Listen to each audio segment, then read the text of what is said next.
Welcome to Anything But Routine. I'm Cindy Clow, Allie Garrett. and we are so excited to have a special guest today, Christina George. And she is a New Jersey native, and she's in her 10th season as head coach of the Loyola University Maryland dance team.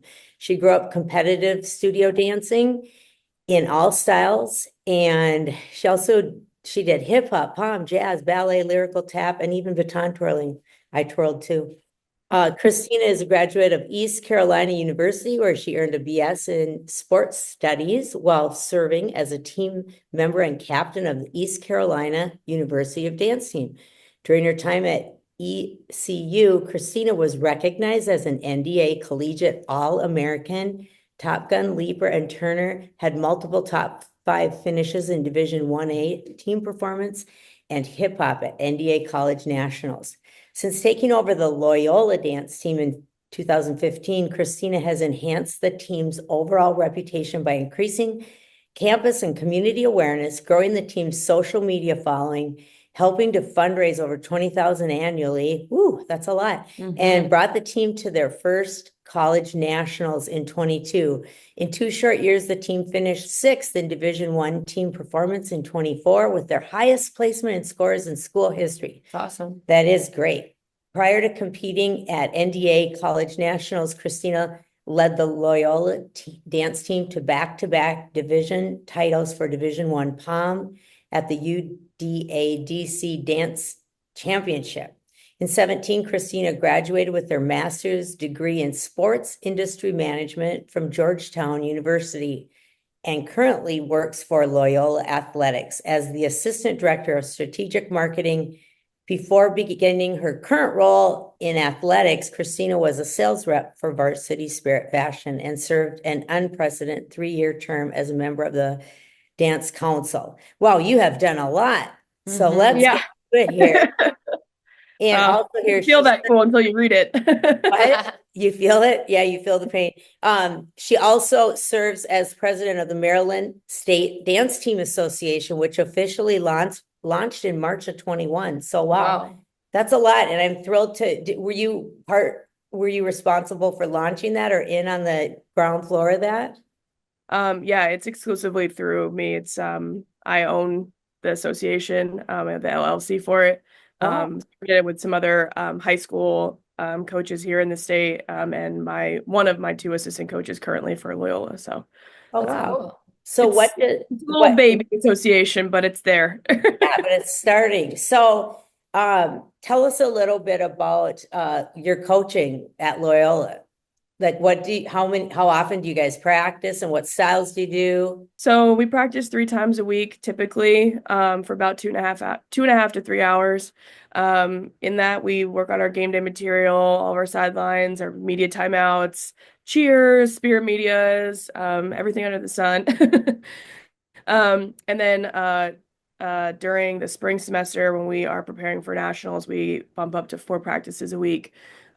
We dance, jazz, pom, hip hop on game day. We compete in team performance at nationals, and for the first time this year, we are also competing in Division I jazz. Cool. So, Wow. see how that goes. Yeah, so that's amazing. So do you recruit athletes to come in for your team from all over the country? So we started I guess you could say it's a formal, unofficial recruitment process for the dance team this school year.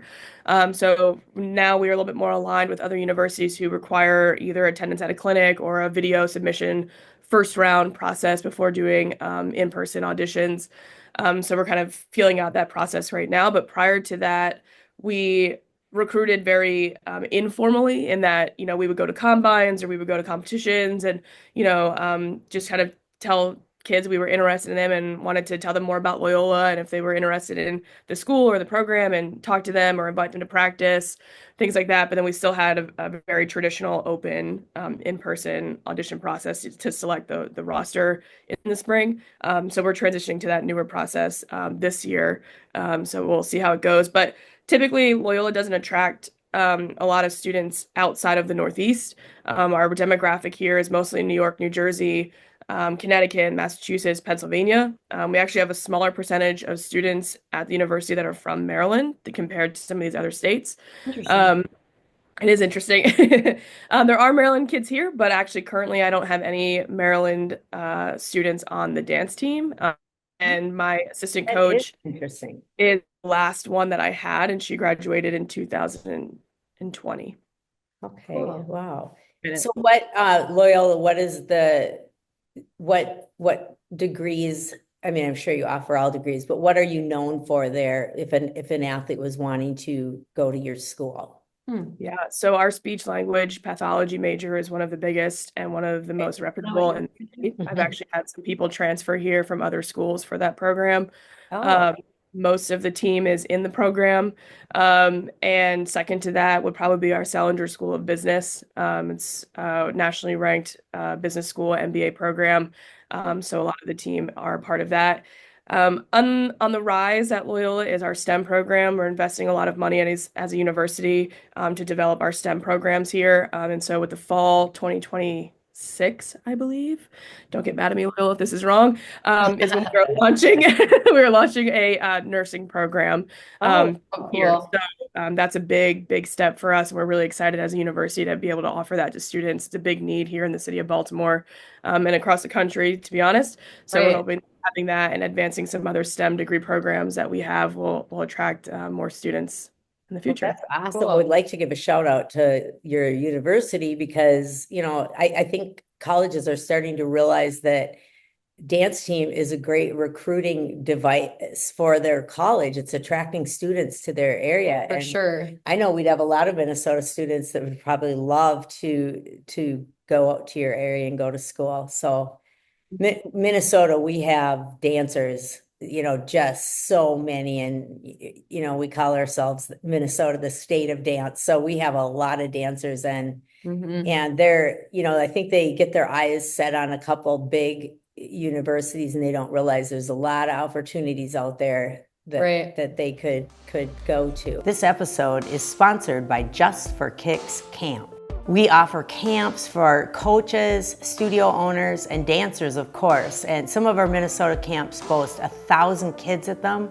We do camps on location at your school or studio if you wish. And boy, if you go to camp, you come home a stronger coach and way stronger dancer, and your team really pulls together. Click on camps on the Just for Kicks website for more information. So what did you think was the hardest? I'm not trying to put you on the spot, but going from being a dancer to being a coach, what did you have to learn rather fast, or Good question. what were lessons you learned?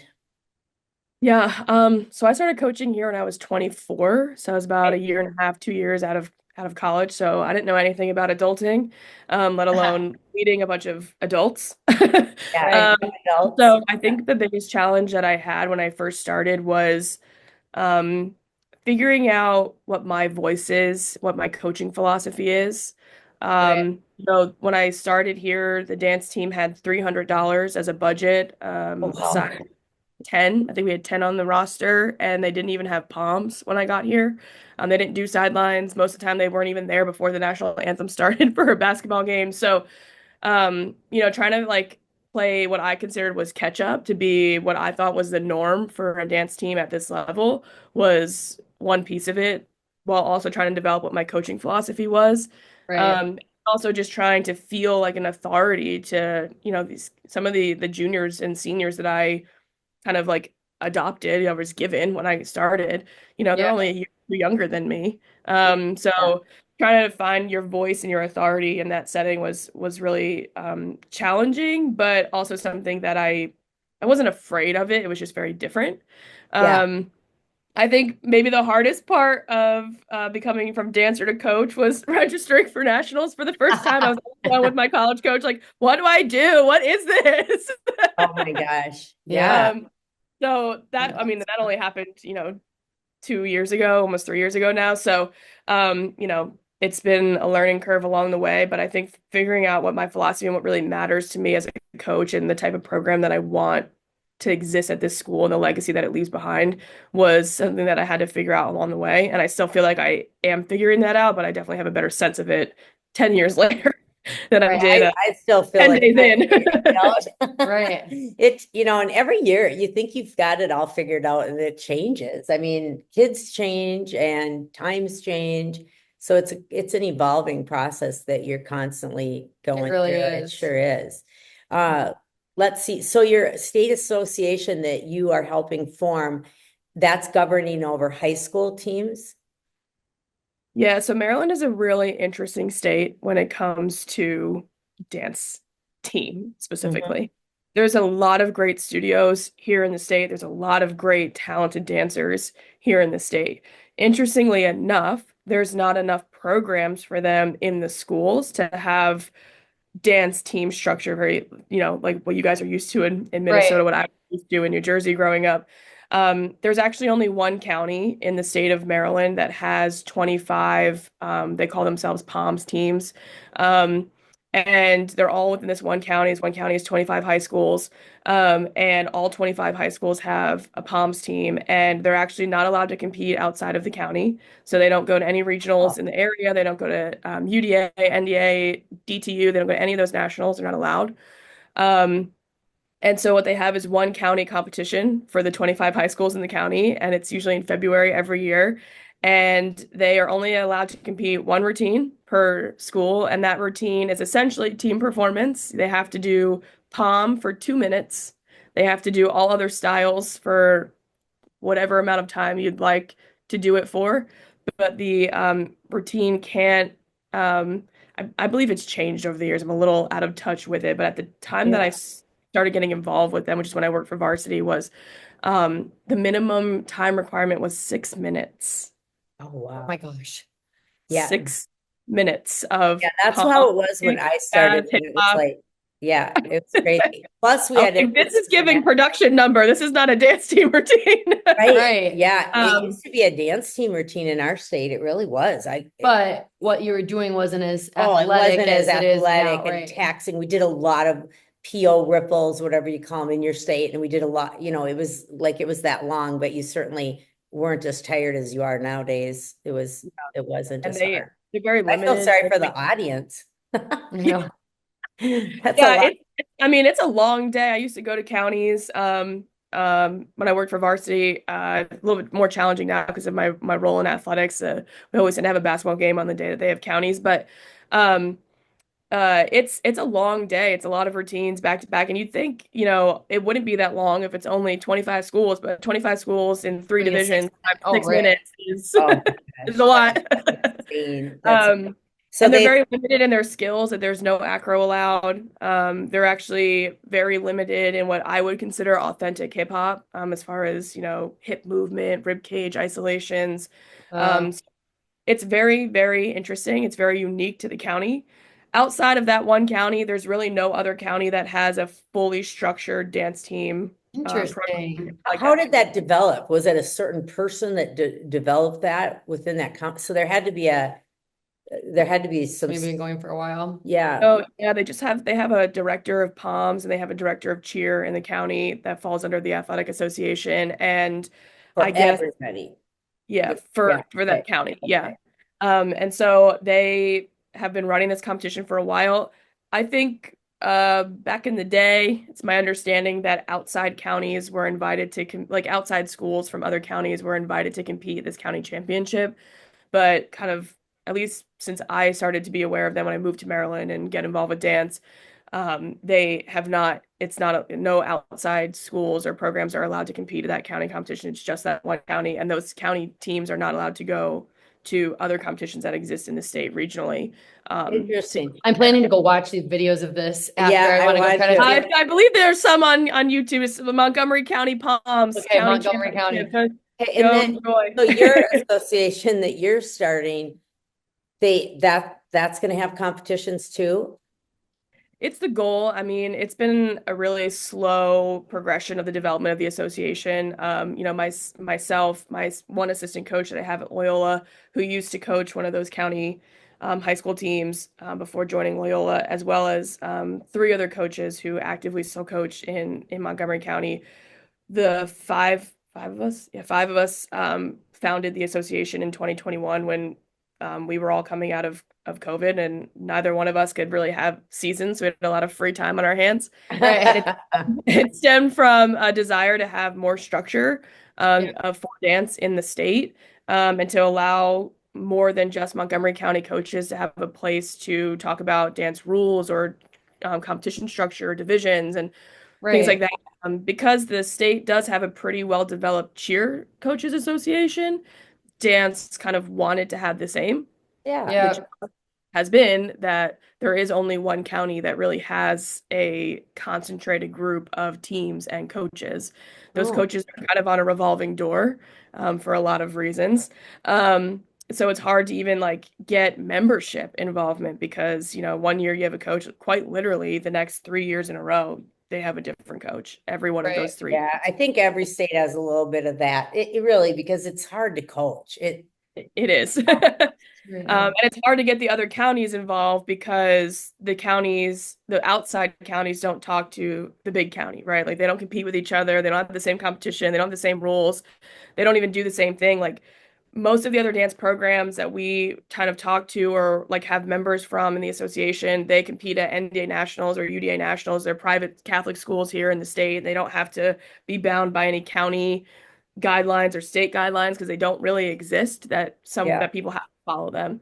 Right. So to be completely honest, the last probably year and a half to 2 years, the association has been really stagnant. We've done one or two workshops here and there for select coaches that wanted to come. We offer to do some consulting stuff with teams around the state, but other than that, like our membership is still under 50 because it's hard to find coaches. It's hard for coaches to know about us. We've tried really hard to get involved with Montgomery County and kind of collaborate with them and some of their coaching and trying to even get them involved with like the NDCA and getting them to like partnership with NDCA on like coaching credentials and Mhm. things like that.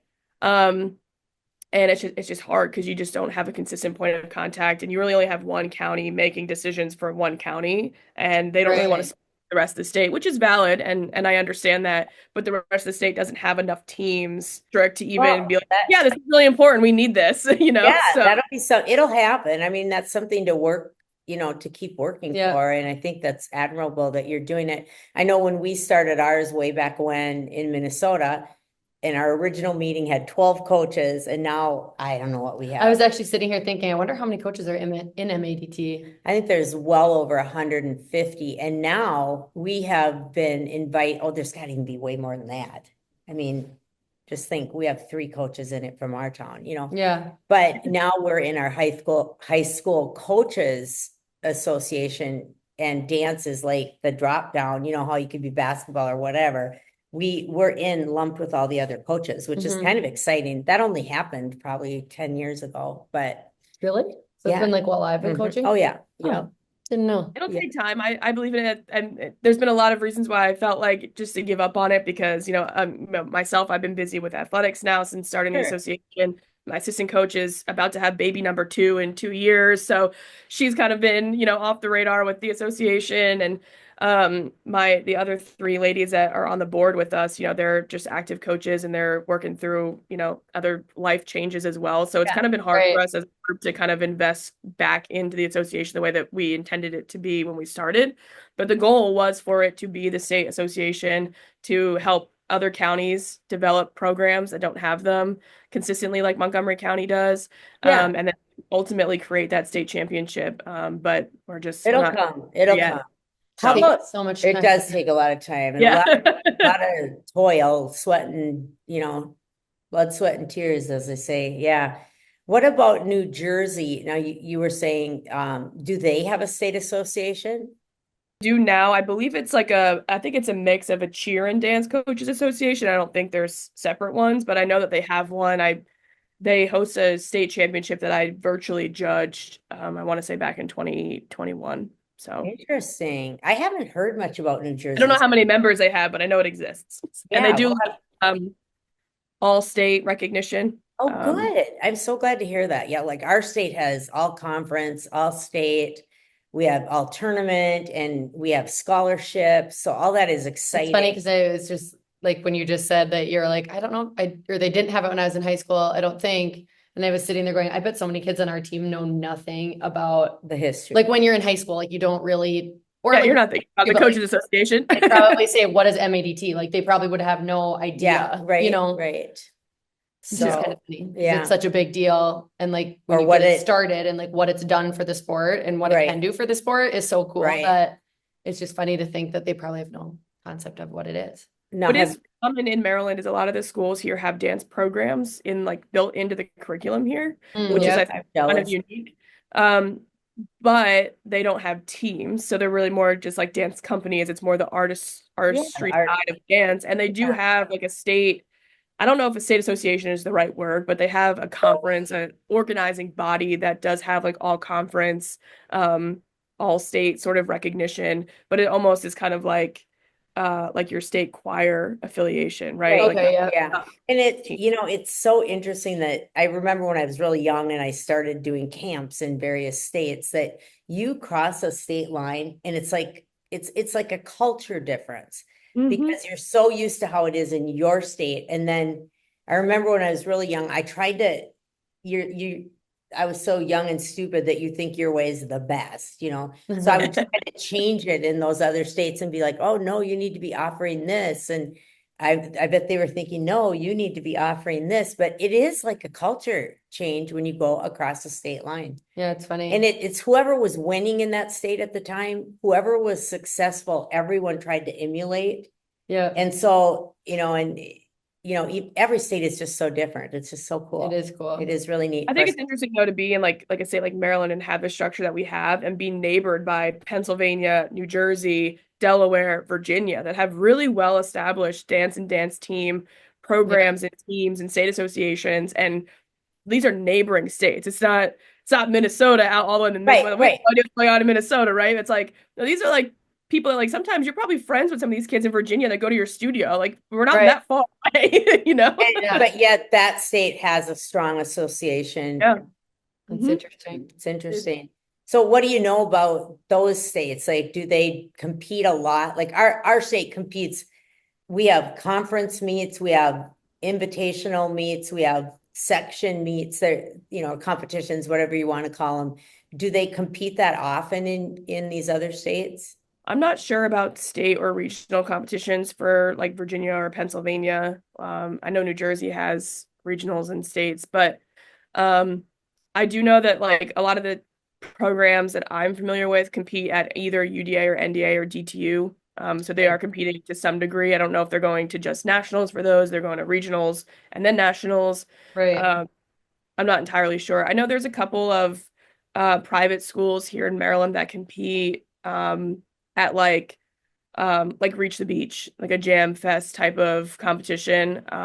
That maybe edging all star a little bit, but they have like a dance team division or something like that. So I don't know how often they compete or what the structure is. I know that they do compete. I know So do that do I didn't mean to interrupt you, but do school like here, you talked about your budget of that you had 300 in your budget when you started. One of our biggest fundraisers for our high school teams, they will host a Mhm. invitational and it'll be this huge competition and you're selling t-shirts and flowers Yep. and concessions and entry fees and that's like sometimes keeps them going the whole year that and so we have a hard time finding a Saturday that you can do an event because on any given Saturday There is a competition there'll you be could like attend. six, we've gotten to the point where only class A can go to this one and that's small schools and then big schools will be at this one because they're so does anybody do that out there? yeah, so I know there's a couple of Maryland schools that host competitions. So either they do it independently and it's just a fundraiser for their program. Right. Just get a couple, and they're probably not getting a lot of like Maryland teams to come. They're probably finding some outliers from, PA or New Jersey, Virginia, DC that just want to compete and they don't really have the funds to go too far. Too far. Yeah, that's good.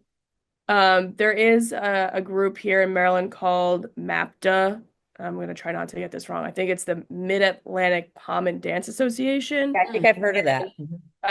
They run what they call a state championship, but it's not like a qualifying regionals to get to states Right. type of still you submit like, you pay an entry fee to go. And I do think you have to compete at one of their other what they call like a regional. They have or invitational. They have like two or three, I think, before the state competition, all between January and March. And I think you do have to go to at least one in order to enter the state championship. Last time I heard the rules. But that's probably like the closest thing Maryland has to that. So those invitationals are hosted by various high Yep. schools in the area um that have teams or compete through MAPTA. And I don't know if all of that money goes to MAPTA or if they split it. The school gets some, MAPTA gets some. I'm not sure. I do know some of the Virginia schools have hosted some of the local NDA or UDA regionals, and I know that there is like cost sharing or revenue sharing there. But I think as far we're so unique that when that in Minnesota, all of our competitions are not affiliated with a business. They're all standalone. that's a blessing. It is. And I was on that founding board that did that. And I owned Just for Kicks at the time. We were already going, but we kept that totally separate. And I think the beauty of that, I feel, is that nobody has a vested interest in anything. And it's all, run by a board of people that are not controlling everything. Interestingly, though, we are not allowed now, our state can't go to nationals. Yeah. We can only compete with the 5 schools around us if we chose to. Like it could be schools.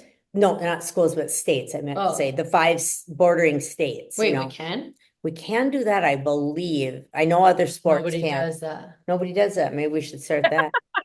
I've never even heard of that. No, I know, like if you wanted to play football with someone or basketball, you could go to like a neighboring What? state. Yeah, I'm I pretty think you're making stuff up. maybe I am. Really? Yeah, I think it's true. I'll check that Okay, out. I'm learning some new things today that I I'll didn't have to know call my existed. friend Charlie at the Minnesota State High School League and So you ask. could just go compete with teams from like Wisconsin if we wanted to, Don't but quote me because I'm gonna go check that out, but I think you can. But we are not allowed to go to like Florida Nationals or anything, and we always Yeah. laugh. Yeah, so Maryland would be similar. Like if a team did want to compete at one of those competitions in Florida, they just wouldn't be able to go as, John Smith High School dance team. They'd have to go as like Hornets dance team. Something I that's very get it. generic. Hornets could be any school, anybody. Okay, So yeah, they wouldn't interesting. be able to compete, and they wouldn't be able to wear like their school logo.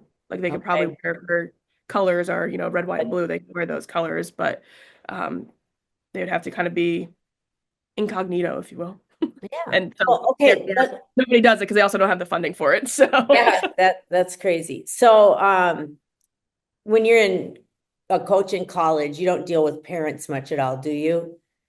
You just I see. try to avoid it as much as possible. Okay, yeah, but I know But I've talked to friends that are like, that's the great thing about switching to college. versus You high don't, school. yeah, I have tried to sort of slightly change my perspective on that. I don't want to talk to parents in the recruiting process. I don't want to talk to parents when it comes to, is your kid, getting better at dance, or where's the spot that your kid is in on the floor? Because dance team to me is just not that's not what it is, and that's such a different mentality from studio, which is where most of these kids and these parents come from. So I don't want to deal with parents in that sense, but what I have found it really helpful is to build the relationship enough for them to help us at nationals. So they're really supportive in traveling to nationals. They're really supportive in, like, I've had a team parent that will call a restaurant for me and book my team's dinner and make sure that we have a menu and that we have the time and we have the reservation and do all of that like work for yep, me because I'm obviously busy doing other things before Right. nationals. They can help with that stuff. They'll take care of like, getting like some of the gifts that we want to give the team before we travel, and they'll kind of coordinate amongst all the parents in the group chat. Those types of things. And every once in a while, a parent, an outside senior parent, like, an underclassman parent will help do something or support whatever we're doing for our seniors on senior day. But other than that, I try and keep them at an arm's length in a very loving way. But their kids are Right. adults now. yeah, So yeah, they do have to start. We even try to get our kids to, let the child handle the problem first, and then if it needs to go to a parent, so be it. But we're trying to teach them to grow up a little too. So we coach high school, so we also run a studio. So yeah, we see all sides of it. I've only been out to Maryland once and I absolutely I've never loved been it. there. I was in Annapolis and it was just Mhm. beautiful. I loved it. I was all in that. Yeah, we drove through the area. It's beautiful. But any Mm. advice on how you balance it all with your job and coaching and Well, if you ask my family and my assistant coaches, they probably would tell you that I don't balance this well. okay, Right. feel like most people Just doing too much all the time. But Yeah. honestly, I think I think I'm fortunate in a lot of ways that I work on campus. Yeah, So yeah, that has to make it's it. easy for me to kind of blur. I can be in a meeting for athletics and then spend 15, 20 minutes doing something that I need to do for the dance team and then go back to athletics. And I'm easily accessible for the team. My office is in the student center where most of them hang out and where dining is. So I'm just, a couple steps away if they have a problem or they just want to come chat. Vice versa, if I go walking around campus, it's a small campus, only 4,000 undergrads here. So I usually run into at least one of them somewhere. Yeah, Um, so that doesn't make it feel like a lot. What starts to feel like a lot is when you start counting the actual hours of how right. many hours I spend on campus. But I think I've been really fortunate in the last year and a half, 2 years, that now I have two assistant coaches, so I'm not by myself. So there's a lot of divide and conquer amongst the three of us. Um, and with my athletics job, we have other interns. I finally have other staff in marketing. I'm not by myself doing that. So it's been easier for us to divide out. I don't have to work every single soccer game because we have, student interns and other colleagues that can work those events. Um, so it's been a little bit easier in the last 2 years to be able to do that balance. But in a lot of ways, also, I needed to advocate for it and just be honest with like my boss in athletics. Like, I have too much going on and I need to not be here for this event. Like, is this going to be a dumpster fire if I don't come? And, sometimes I know it's not, but I need verbally to be told right. that like Yeah, I it's think okay that's a for me to lot. not be there. no, we were just talking today that, we have five coaches for our high school team. Two are with JV and three are with high school and Varsity. varsity high school. Yeah. And I feel like sometimes we need to take turns a little bit. We don't always all have to be there. There's certain times we do, absolutely. But I think you're gonna burn out if you don't once in a while take some time off. Yeah, that's been a huge thing that us coaches talk about. We spend the summer doing coaching development, and one of the things that we talk about is that balance. I have one assistant coach that's, like I said, pregnant with baby number two. She's also about to enter residency for med school in Oh, March. geez. And then I have another assistant coach who's an alum of the team, but she works in the government. So she's really not accessible during the day. She can't bring her phone into work, and she can't answer dance team emails or texts as quickly as I can, or be, a couple of Right. steps away from where the kids are if they have an issue. So we found balance in that scenario, knowing that like if we kind of divide out work, like I'm going to clean the palm dance for game day that we're learning right now. So you two don't need to be here. Don't worry about it. You know what I mean? And then we kind of Right. cycle through that. Like, okay, I did palm, so the next game day routine is my assistant coach who now will come in and I'll get two practices off and I don't need to be here, but I work all the game days and they don't.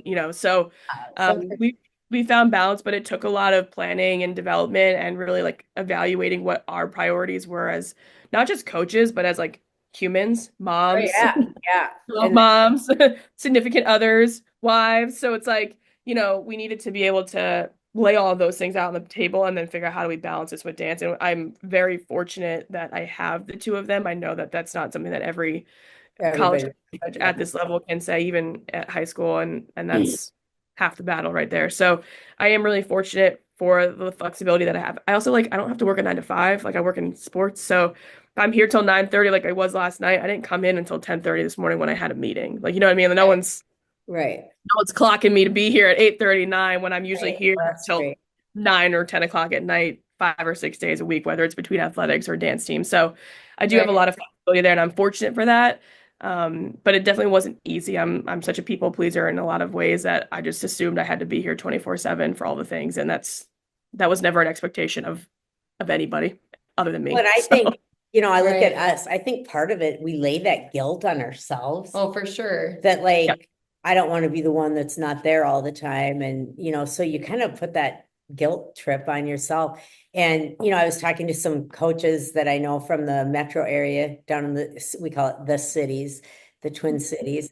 And, I think they have 8 coaches, but they take turns on, because we have comps every Saturday, pretty much during and they take turns. We get this one off, we get that one off, and I think that's smart. So Mhm. how about I don't know, anything else? What have we not covered? Best tip for coaching. yeah, what's your best tip or what do you think is a strength of your coaching? Put you on the spot. Um, so I didn't have the best studio experience. By the time I graduated high school, I felt very unhappy with who my dance teachers were, the kind of the what was going on at the studio at the time. Competitive dance was very burnt out by the whole thing, and I was really fortunate to have a college coach that showed me that dance team one is not the same as studio, even though I wouldn't have made my college dance team without my studio training. Very different worlds, and my coach was a very different person, the way she approached conflict or issues or just coaching in general. Like she wasn't a yeller, where I can't say the same for my studio experience. And so I have been really, really adamant that I am not that coach either. And Yeah. so for me, it's about um their mindset a lot and like let's reframe how we approach dance in a lot of different ways. One of the things that I find really that I'm passionate about is like their fueling their recovery. I think not enough people talk about, dance injuries and fueling and recovery, and like it makes my insides cringe. And I can say this because I know the team already knows that I feel this way. When they roll up to a Sunday morning practice and they have not eaten a thing, and these are Yep. college kids, so we know what they did Saturday night, and they're just guzzling a Celsius, thinking like that's going to get them through a 3-hour practice. Yeah. Oh, yeah. Like, that's great. Enjoy your Celsius. I personally wouldn't, but please also eat something. Put a Right, carb and a protein with your Celsius before you right, show up to practice. Right. Um, and they really just don't have, like, I think the dance world could just do such a better job of educating kids at such a young age about that type of stuff. And I have a combination of kids who don't want to eat at all before we compete. And I'm like, that's not how this works. You won't make it through the dance at nationals, but also they don't want to admit when they have injuries. And I'm like, I don't have, I have one routine and all of you have to be on the floor that I've said are on the roster at one time. I don't get to just throw you off in the wings because, you got a hip injury. Like I need you to get through a whole season and I need you to be healthy. I need you to understand that like this is a safe space for you to admit where your issues are. We have the resources, fortunately, at Loyola where we have an athletic trainer, we have PT, we have, the strength and conditioning that we can help them avoid those injuries or recover from those injuries or rehab things. But it's it's sad to me that it's still such a pulling teeth conversation that I have with kids at this level. And so the There's culmination of their health, their well-being, their success post-graduation has been more important to me as a coach than winning a championship. Right. And so that's that's just neat. Yeah, that's neat. You I'm happy to take us to nationals. I'm going to push you, no doubt, for what I'm paying to take you to nationals. I'm going to push you to your absolute edge and your boundary. But like, I also care a whole lot more that you leave this program proud of the work that you did or a better person, whether it's academically, physically, dancer, emotionally, mentally, than if I never have one of them big 3-story trophies behind my Right. chair know, ever. This doesn't matter to there's me. that is just really cool to hear. I admire you for that. And that's probably a good note to end on here. Make your Yeah. kids better people for having gone through your program. It's Yeah. just really I a feel like cool. that's something we talk a lot about Yeah. with And that. we're really competitive. So I think on my coach's profile, that's what it says. oh, Not just about making them good dancers, but great people. yeah, that's Yeah, a I mean, good at the end of the day, like I hope they dance forever. I think the reality is there's only so many opportunities you have after graduation right. for professional dance, and Mhm. they're only as long as your body can survive it. Like you can't Right. play Right. football 100 years either. So, Yeah. I feel better as a person knowing that they'll still be successful contributing members of society, whether we win 15 championships or none. And to me, Right. that's important. So Good. I try and recruit, coach, and develop good people more than I Oh, develop good dancers. So Well, thank you so much for Yeah, being on our thank you. podcast, Christina. Thank you so much for having me. This is so cool. I've never done a podcast before, so I feel really cool. We'll share it with you. And Now I want to go look up some, I want to go watch your college dance team and I'm going to go. I'll have to look up ours. I'll send it to you. It's That's nice really, chatting with you. who knows, if I get out east, maybe I'll come for a visit. That would be so Please fun. do.